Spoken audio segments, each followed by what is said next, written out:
บ่คิดบ่ฝันว่าน้องธิดาลาวนั่นจะทุ่มเทขนาดนี้ในการปั่นวิวท่านผู้ชมมื้อคืนนี้ยังบ่ทันหลับทันนอนกะนั่งปั่นจนฮอดดึกฮอดดื่นบาดเวลานอนนอนหลับไปโทรศัพท์กับ iPad 2เครื่องก็ต้องได้เปิดปั่นจนฮอดตี3ตี4พอผู้ตื่นขึ้นมาได้ยินเสียงอ้อมๆไปเปิดเบิ่งห้องนอนแม่นลูกหลับปั่นวิวอยู่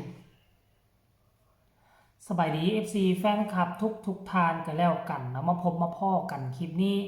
ยังบ่แล้วกับเรื่องการปันบอกปันวิวของเพลงน้องที่ด่าลาวเถื่อทานผู้ชมเพราะว่า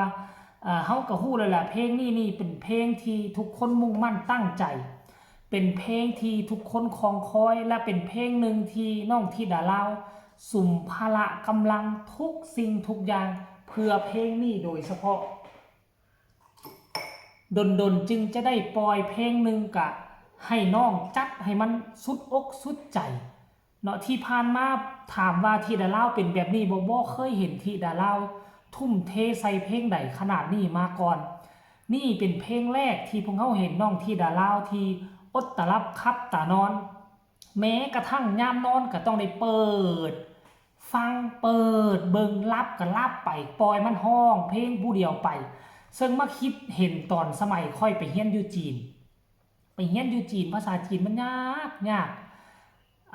อาจารย์ก็เลยแนะนำฟังให้มันหลายขึ้นว่าซั่นเด้เอาสายสะเบ้ามาซุบใส่หูแล้วก็ฟังนอนมืดคืนเลยเปิดคอมมืดคืนเลิกเฮียนประมาณ7-8โมงแรงน่ะอยู่โรงเรียนนั้นมีนักเรียนคนลาวไป30คนแล้วก็มีนักเรียนคนไทยไป2คนอยู่ทั้งขอนแก่น2คนเลยนะขอนแก่นเนาะเขาเจ้าถือมหาลัยขอนแก่นส่งไปนะ2คนเลยยังจำเขาเจ้าได้ทุกมือนี่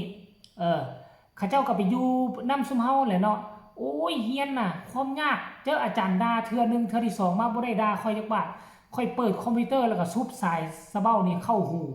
รับให้มันซึมเข้าสมองเลยนะเมื่อคืนมันก็เว้าอยู่หั่นแหละท่านผู้ชมในที่สุดน่ะเฮียนมีเวลาเฮียนเพียงแต่2 ปีจบมาในที่สุดผลสำเร็จเฮาก็ได้เวลาไปสอบนี่เฮาบ่ได้กายผู้ใดเลยบ่ได้ลอกของผู้ใด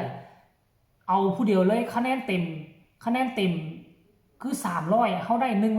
195คันได้180ก็คือตกสอบตก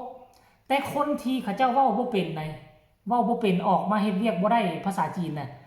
200ปลายคือเขาเจ้าลอกของผู้อื่นมาน่ะท่านผู้ชม แต่ว่าถามว่าหลังจากที่ได้ใบประกาศมาแล้วมันยืนล้มกันบ่ได้ซุ้มนั้นบ่ได้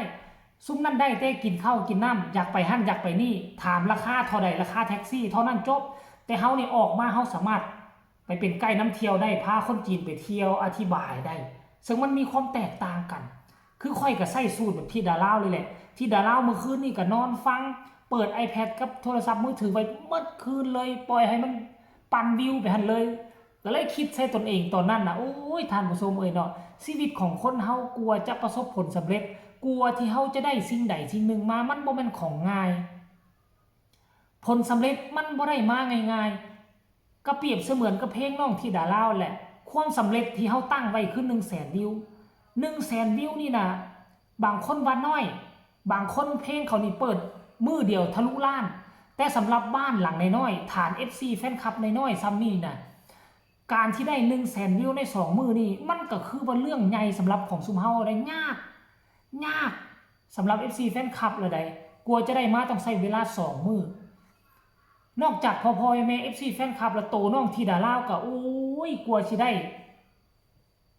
โทรศัพท์เป็น10เครื่องนั่งปันนอนปันจนซอดแจ้งท่านผู้ชมรายละเอียดจะเป็นแนวใดให้ทุกคนไปชมคลิปนี้จะเป็นคลิปสั้นๆพอผู้ทายมามือเศร้านี่ทุกคนเบิ่งแล้วเป็นตาลูโตนเป็นตาสงสารแท้ที่เดี๋ยวเราไปชมเลยแต่อีตนเนี่ยไปนอนเฮ้ยตี 3ใกล้จะตี 4นอนฟังเพลงอีดาบ้างอยากให้เพลงหัวแฟนโอ้ยตีตัวเนี่ยไปเลย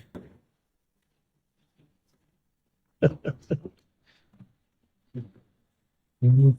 เห็นแตะหัวมอละแฟนเลย อืมอืม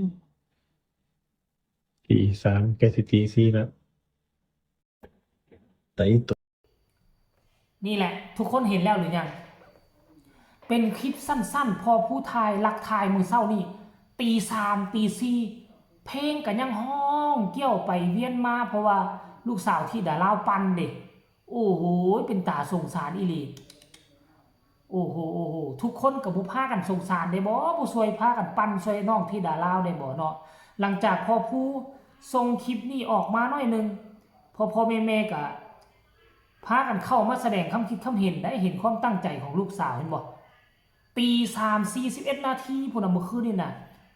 FC แฟนคลับก็ส่งมาหาเลยว่าลุงสวยปันวิวอยู่ครับทิดาลาวนอนพักพรก่อนก็ได้นะครับว่าซั่นได้สงสารเด็กน้อยจังเลยว่าซั่นเนาะอีล่าไปโรงเรียนได้บ่น้อตาลูโตนแท้คำแพงว่าซั่นเด้ก็ไปอยู่เด้เอื้อยสวยปันอยู่มื้อนี้สิเอาให้ถึงแสนวิวซั่นได้แล้วเด้อแสนแตกมื้อเช้านี้แล้วเด้อเขาใส่ใจกับงานเขาด้วยคำสอนของพ่ออนาคตต้องมีดีแน่นอนว่าซั่นคอมเมนต์นี้ก็บอกว่าชีวิตที่มีความหวังทักท้อสารฝันให้ถึงฝันไฟว่าซั่นเด้F นะลง FC ก็บ่ทิ้งลิงน้อยครับช่วยฟังปันดันเพลงอยู่ทุกชั่วโมงสงสารเอ็นดูลิงน้อยเฮงเฮงปังปังครับโชคดีอยู่เด้อว่าซั่นเด้คนนี้ก็มาคอมเมนต์ว่าหนูก็ตื่นขึ้นเวลาตี3:40มาปันเหมือนกันป้าโทร FC แฟนคลับค่อยปันอยู่จ้าพักพรบ้างนะทิดาลาวว่าซั่นขอบใจ FC แฟนคลับบ้านศรีวิไลทุกคนถึงบ้านเฮาจะหลังน้อยๆแต่หัวใจของเฮาโคตรใหญ่ขอบใจจากใจเก่งๆยกนิ้วให้เลยนี่เจอกันในไร่ว่าซั่นเด้มีฮอดคนจีนพุ่นน่ะมาว่าป้าทานผู้ชมเอ้ยโอ้โห